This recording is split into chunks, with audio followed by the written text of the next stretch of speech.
It was August 15, 1975. Most of Dhaka was still waking up, but suddenly the sound of bullets rang across the city. They came from here, Dhanmondi 32, the personal residence of Sheikh Mujibur Rahman.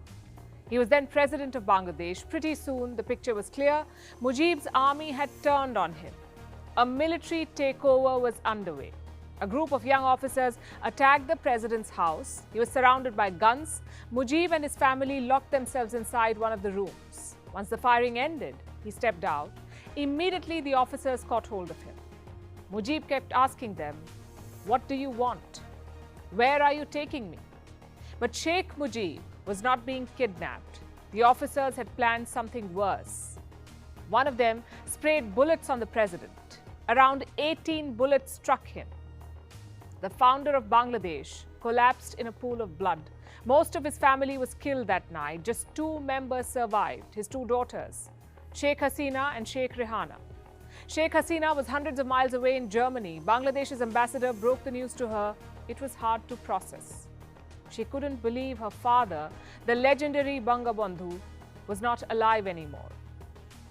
What's more, Bengali assassins had killed him. From that moment, Sheikh Hasina's life changed. She would live in exile. She would make a brave comeback. She would be jailed.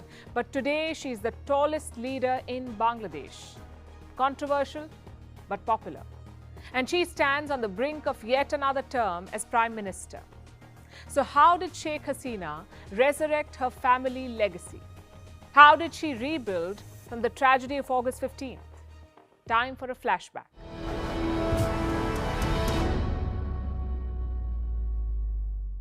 Sheikh Hasina was born in 1947.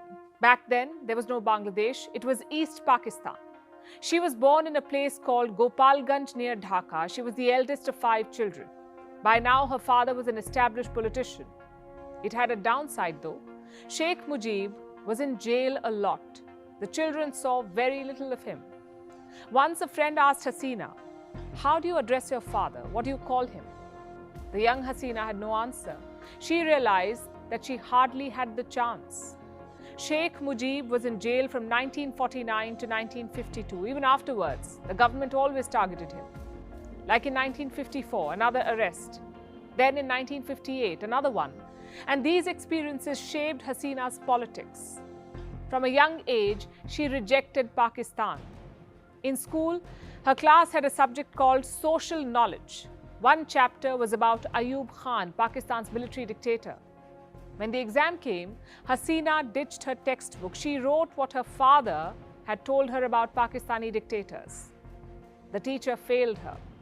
In a later exam, she skipped all questions on Pakistan. She lost some 20 marks, but Hasina says it was about principle. And this continued in college. She emerged as a popular student leader in college, first as vice president of the union at Eden College, then as union member of Dhaka University. In between, she also got married to a nuclear scientist named M.A. Wazid Mia. By now, the Bangladesh movement had gathered strength. A mass uprising was organized in 1969. Hasina also took part in it. During this time, she also had another important job, that of a liaison. Sheikh Mujib had been imprisoned by Pakistan, so Hasina was his contact with the outside world. We all know what happened next. The 1971 Liberation War. With the help of India, West Pakistan's army was defeated and a new country was born, the country of Bangladesh. Hasina also became a mother during this tumultuous time. Her son was born in 1971, her daughter was born the next year, so things were going well. Her father was president, the country was slowly being built. That's when Hasina decided to join her husband in Germany. It was July 1975. The whole family came to see her off. Her father, her mother, her brothers, her sisters-in-law. It was the last time she would see them. Months later, the coup happened. Her entire family was massacred. Within days, Sheikh Hasina came to New Delhi. She met with India's Prime Minister, Indira Gandhi. The Prime Minister offered to help her. Hasina was given a house with full security. She and her family took new names. They lived in secrecy and security. Back in Dhaka, big changes were happening. Military leader Ziaur Rahman had taken charge. He was ruling with an iron fist. So returning home was impossible for Sheikh Hasina. But she kept fighting. She gave speeches abroad against the military leader. She tried rallying for global support. Eventually, things improved in Dhaka.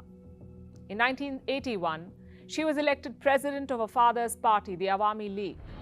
Hasina was not back in Bangladesh then. She was elected in absentia. The people were on her side. So that year, she decided it was time to return. It was a massive homecoming.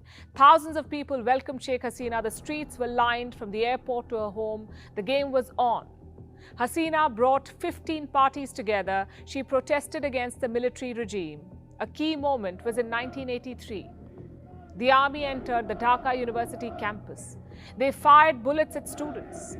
The next day, Hasina joined a protest in Dhaka. The army arrested her. She was blindfolded and taken into custody. This became routine in the 1980s. Hasina was repeatedly put under house arrest by the army. Each time, public pressure forced her release. Then came 1986. Elections were held under dictator Irshad. Hasina decided to take part. Her party won more than 100 seats. She became leader of the opposition. It was not smooth sailing though. Parliaments under dictators are like rubber stamps. Hasina realized that soon enough. In 1987, she called for new elections. In response, Irshad dissolved the parliament.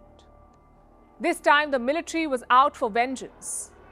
Once they attempted to lift Hasina's car with a crane. And if you're wondering, yes, she was inside the same car. Thankfully, the people intervened, so she slipped out. In 1988, there was another near miss. Hasina was addressing a rally in Chittagong. The police opened fire. Some 80 people died, 80, but Sheikh Hasina escaped. Many such attempts would come. In total, she is said to have survived 19 assassination attempts. But her work paid off. In 1990, she proposed a constitutional formula to Irshad, sort of like an ultimatum. He agreed and stepped down.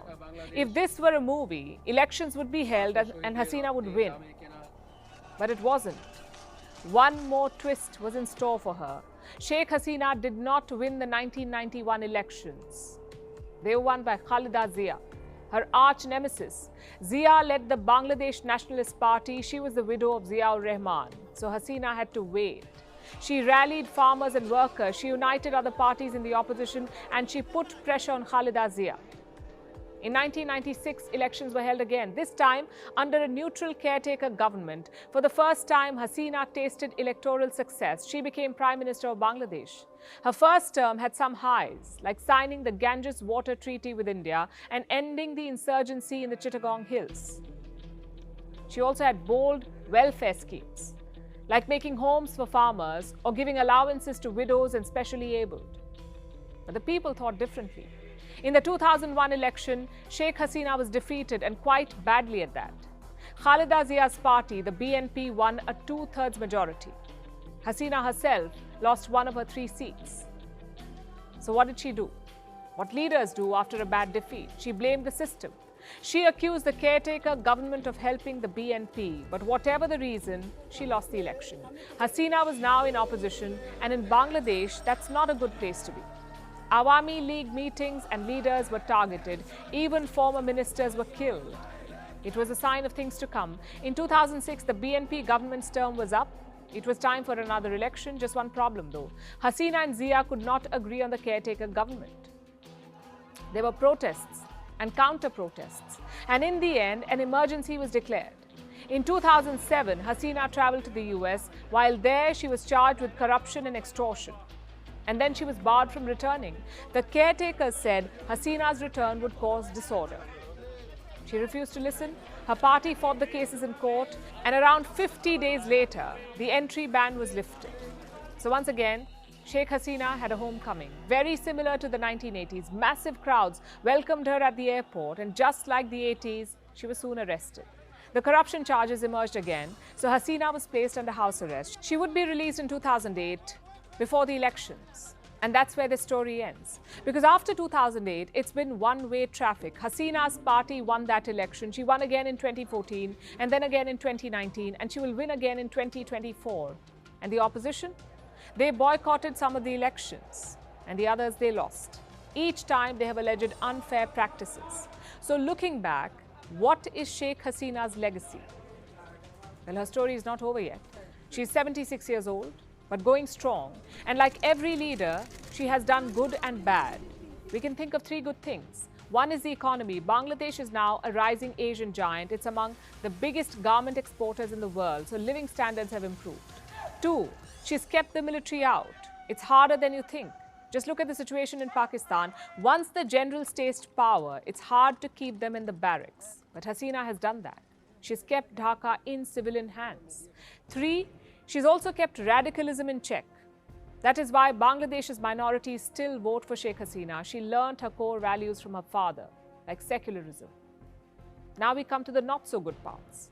You can't have elections without opposition parties. That sort of defeats the point of an election. Some 10,000 opposition workers are in jail. All of them cannot be radicals. Which brings us to Sheikh Hasina's biggest failure, and it's a shared one: the inability to create a peaceful polity. If you're in opposition, it's game over for you. That's the rule in Bangladesh. When Hasina was in opposition, she was targeted. Now that Khalida Zia is in opposition, she's under house arrest. It's a cycle of persecution. As a result, nobody wants to give up power, because if they do, they know what's in store. I'm afraid democracies cannot function like that. You can criticize opposition leaders, but you cannot treat them as your mortal enemy. That's what Sheikh Hasina fought for in the 70s, 80s, and 90s. She was the rebel who wanted democracy. The people have given it to her. The question is, what will she give them in return?